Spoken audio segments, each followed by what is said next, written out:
ñu dem ci li nga xam moo di 11 de départ bi nga xam ne moom la Pape Thiaw daal di alignement daal di leen koy liiral ma doogee bàyyi ki nga xam ne moo di Ousmane Dicko ak Pape Oumar Keita ñëwal ñu ci li nga xam moo di palette bi. Dans les buts on retrouve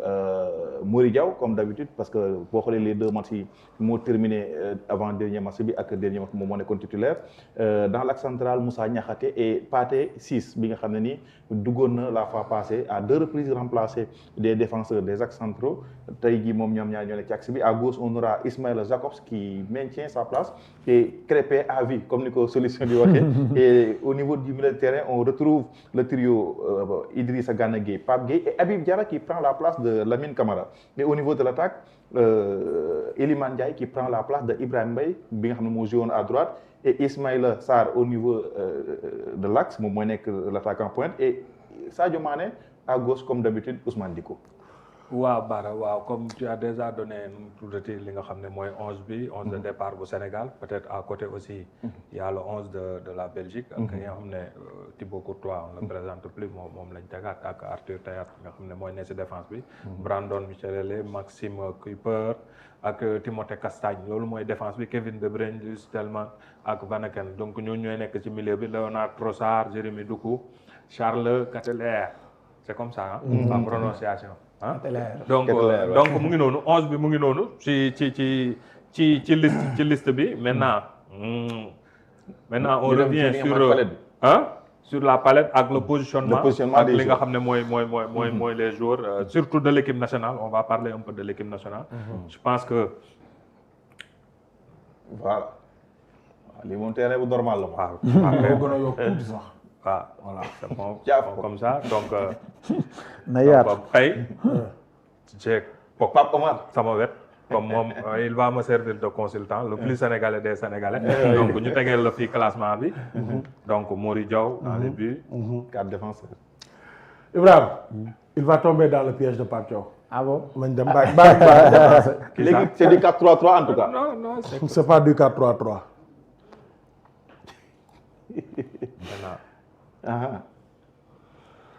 Maintenant, Ibrahima su ma paree di nga voilà, je vous mets les 11 joueurs, le dispositif. Non, le dispositif. Maintenant, à travers le dispositif, on va essayer de décortiquer les positionnements tactiques bi nga xam ne moom lay Pape Thiaw lan moo mën a am ak qu'est-ce qu'on peut avoir dans ce match ak taxawaay bi nan lay demee donc tu vas revenir sur ça peut-être que on a des idées un peu différentes tu reviens sur le positionnement tactique donc Diaw là moom je pense que juumo Diatta juumo à vie Krépin Pathé Ciss Niakhaté Moussa Niakhaté waaw et Jacobs Ismaël donc on aura ici Gana c'est Habib joue à droite Habib waaw Pape Gueye à gauche Habib Diarra Gueye à gauche ici à gauche Sadio Ismaïla Sarr Eliman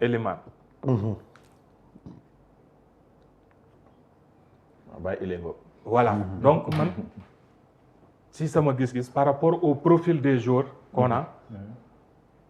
taxawaay bu classique qu'on pourrait imaginer je ne dis pas que c'est ça qui va se faire dans le terrain on aura le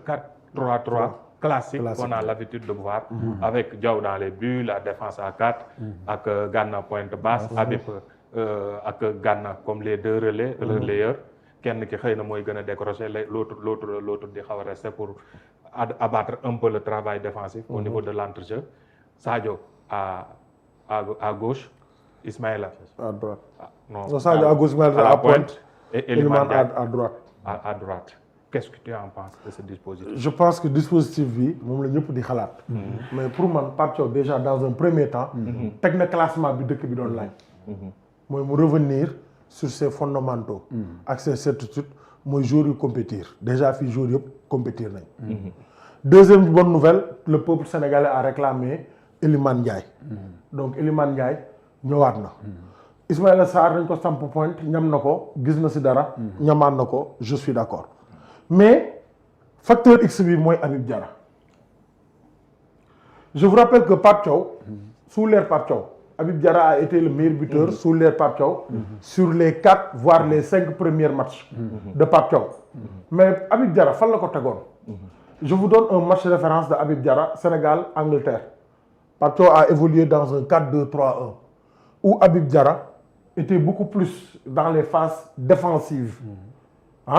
et dans la projection il libérait le couloir pour Krépin Diatta afin de créer le surnombre ici. ci intervalle bi. ci intervalle bi mooy demi espace bi. half space.